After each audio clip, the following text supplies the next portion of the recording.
ಯುದ್ಧ ಅಂದ್ರೆ ಸರ್ವನಾಶ. ಆದ್ರೂ ಅಮೆರಿಕ, ಇರಾನ್, ಇಸ್ರೇಲ್ ಮಧ್ಯೆ ಭೀಕರ ಕಾಳಗ ನಿಲ್ತಾನೇ ಇಲ್ಲ. ಮೊಯ್ಯಿಗೆ ಮೊಯ್ಯಿ, ಏಟಿಗೆ ಎದಿರೇಟು ಅಂತ ಮೂರೂ ದೇಶಗಳು ರಣಾಂಗಣಕ್ಕೆ ಇಳಿದು ಘರ್ಜಿಸ್ತಾ ಇವೆ. ಇಡೀ ವಿಶ್ವವೇ ಇದರ ಪರಿಣಾಮವನ್ನ ಫೇಸ್ ಮಾಡ್ತಾ ಇದ್ರು ಅಮೆರಿಕ, ಇರಾನ್ ನಡುವೆ ಜಟಾಪಟಿ ಜೋರಾಗಿದೆ. ಹಾರ್ಮುಜ್ ಜಲಸಂಧಿ ಓಪನ್ ಮಾಡೋಕೆ ಇರಾನ್ಗೆ ಟ್ರಂಪ್ ಮತ್ತೆ ಡೆಡ್ಲೈನ್ ಅನ್ನ ನೀಡಿದ್ದಾರೆ. ಇತ್ತ ಅಮೆರಿಕ ಮಾಡ್ತಾ ಇರೋ ದಾಳಿಗೆ ಖಮೇನಿ ಸೇನೆ ಗಲ್ಫ್ ರಾಷ್ಟ್ರಗಳ ಮೇಲೆ ಪ್ರತೀಕಾರದ ದಾಳಿಯನ್ನ ಮಾಡ್ತಾ ಇದೆ.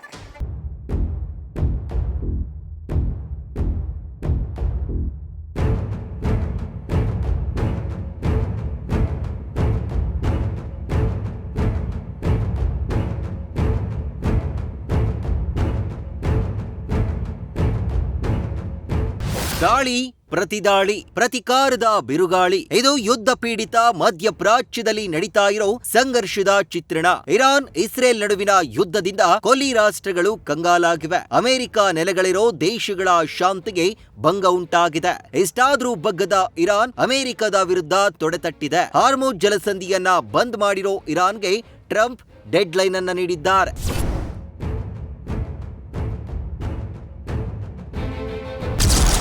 ಹಾರ್ಮುಜ್ ಓಪನ್ ಮಾಡಲು ಇರಾನ್ಗೆ ಡೆಡ್ ಲೈನ್.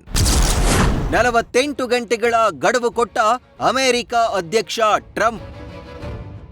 ಹಾರ್ಮುಜ್ ಜಲಸಂಧಿ, ಇಡೀ ಜಗತ್ತೇ ಈ ಜಲಸಂಧಿಯ ಮೇಲೆ ಅವಲಂಬಿತವಾಗಿದೆ. ಆದ್ರೀಗ ಯುದ್ಧದ ಪರಿಸ್ಥಿತಿಯಲ್ಲಿ ಹಾರ್ಮುಜ್ ಜಲಸಂಧಿ ಬಂದಾಗಿದ್ದು ಭಾರಿ ಸಂಕಷ್ಟ ಎದುರಾಗಿದೆ. ವಿಶ್ವದಾದ್ಯಂತ ತೈಲ ಮತ್ತು ಅನಿಲದ ಅಭಾವ ತಲೆದೋರಿದೆ. ಹಾರ್ಮುಜ್ ಜಲಸಂಧಿಯ ಮೇಲೆ ನಿರ್ಬಂಧ ಏರಿರೋ ಇರಾನ್ ಸಂಕಷ್ಟವನ್ನ ತಂದಿಟ್ಟಿದೆ. ಇದೀಗ ಹಾರ್ಮುಜ್ ಜಲಸಂಧಿಯನ್ನ ಓಪನ್ ಮಾಡುವಂತೆ ಖಮೇನಿ ರಾಷ್ಟ್ರಕ್ಕೆ ವಿಶ್ವದ ದೊಡ್ಡಣ್ಣ ಅಮೆರಿಕ ಡೆಡ್ ಲೈನ್ ನೀಡಿದೆ.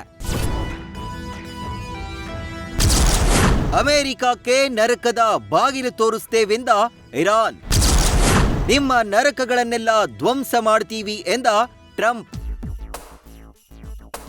ಇರಾನ್ ಮೇಲೆ ರಣದಾಳಿ ನಡೆಸೋಕೆ ಅನುಮತಿ ನೀಡಿರೋ ಟ್ರಂಪ್ ದಾಳಿಯನ್ನ ಇನ್ನಷ್ಟು ತೀವ್ರಗೊಳಿಸಿದ್ದಾರೆ. ಟ್ರಂಪ್ ಸೇನೆ ಮಾಡ್ತಿರೋ ದಾಳಿಗೆ ಪ್ರತಿಯಾಗಿ ಇರಾನ್ ಅಮೆರಿಕಕ್ಕೆ ನರಕದ ಬಾಗಿಲು ತೆರೆಯುವುದಾಗಿ ವಾರ್ನಿಂಗ್ ನೀಡಿದೆ. ಇದಕ್ಕೆ ಟ್ರಂಪ್ ತಿರುಗೇಟು ನೀಡಿದ್ದು, ಹಾರ್ಮುಜ್ ಜಲಸಂಧಿಯನ್ನ ಸೋಮವಾರದೊಳಗಾಗಿ ಮುಕ್ತಗೊಳಿಸದಿದ್ರೆ ಟೆಹರಾನ್ನ ಎಲ್ಲಾ ನರಕದ ಬಾಗಿಲುಗಳನ್ನ ಧ್ವಂಸಗೊಳಿಸುವುದಾಗಿ ತಿರುಗೇಟು ಕೊಟ್ಟಿದ್ದಾರೆ.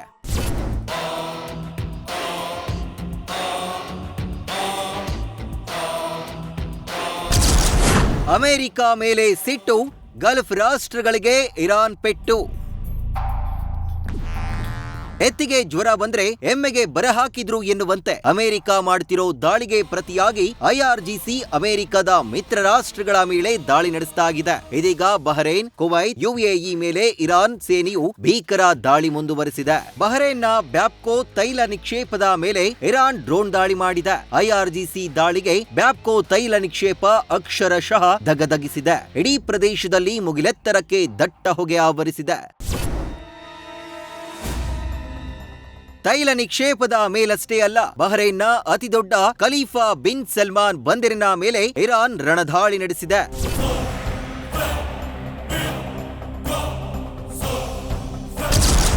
ಗಲ್ಫ್ ರಾಷ್ಟ್ರಗಳ ಜೊತೆ ಮಾತುಕತೆಗೆ ಸಿದ್ಧ ಎಂದ ಇರಾನ್. ಅಮೆರಿಕ ಸೇನಾ ನೆಲೆಗಳಿರೋ ರಾಷ್ಟ್ರಗಳ ಮೇಲೆ ಇರಾನ್ ದಾಳಿ ನಡೆಸುತ್ತಲೇ ಇದೆ. ಇತ್ತ ಗಲ್ಫ್ ರಾಷ್ಟ್ರಗಳ ಜೊತೆ ಮಾತುಕತೆಗೆ ಸಿದ್ಧ ಅಂತ ಇರಾನ್ ಹೇಳ್ತಿದೆ. ಈ ಸಂಬಂಧ UAE, Saudi Arabia, Kuwait, Qatar, Bahrain ಜೊತೆಗೆ ಮಾತುಕತೆ ಸಿದ್ಧ ಅಂತ ಖಮೇನಿ ಸರ್ಕಾರ ಹೇಳಿದೆ. ಈ ಮೂಲಕ ಗಲ್ಫ್ ರಾಷ್ಟ್ರಗಳ ಜೊತೆ ಮಾತುಕತೆ ನಡೆಸಿ ಮನವೊಲಿಸಲು ಇರಾನ್ ಪ್ಲಾನ್ ಮಾಡಿದೆ. ಇದರ ಜೊತೆಗೆ ಪಾಕಿಸ್ತಾನದಲ್ಲಿ ಅಮೆರಿಕದ ಪ್ರತಿನಿಧಿಗಳ ಭೇಟಿಗೂ ಸಿದ್ಧ ಅಂತಲೂ ಇರಾನ್ ವಿದೇಶಾಂಗ ಸಚಿವ ಮೊಹಮ್ಮದ್ ಅಬ್ಬಾಸ್ ಅರಗ್ಚಿ ಹೇಳಿದ್ದಾರೆ. ಈ ಬೆಳವಣಿಗೆಯ ಮಧ್ಯೆ ಟೆಹರಾನ್ನ ಮೇಲೆ ಅಮೆರಿಕ ದಾಳಿ ತೀವ್ರಗೊಂಡ ಬೆನ್ನಲ್ಲೇ ಸೇನೆಯ ಉನ್ನತ ಅಧಿಕಾರಿಗಳಿಗೆ ಇರಾನ್ ಆಡಳಿತ ಗೇಟ್ ಪಾಸ್ ನೀಡಿದೆ. ಡೊನಾಲ್ಡ್ ಟ್ರಂಪ್ ಏನೋ ಡೆಡ್ ಲೈನ್ ಅನ್ನ ಕೊಟ್ಟಿದ್ದಾರೆ. ಆದ್ರೆ ಅಮೆರಿಕದ ಬೆದರಿಕೆಗೆ ಖಮೇನಿ ಸೇನೆ ಬಗ್ಗುತ್ತಾ? ಅಮೆರಿಕ ಮಾತನ್ನ ಕೇಳಿ ಒಪ್ಪಂದಕ್ಕೆ ಸಿದ್ಧವಾಗುತ್ತಾ? ಯುದ್ಧವನ್ನ ನಿಲ್ಲಿಸುತ್ತಾ? ಮುಂದಿನ 48 ಗಂಟೆಗಳ ಬಳಿಕ ಗೊತ್ತಾಗಲಿದೆ. News first bureau. News first ನಿರ್ಭೀತಿಯಿಂದ ನಿಮ್ಮ ಪರವಾಗಿ.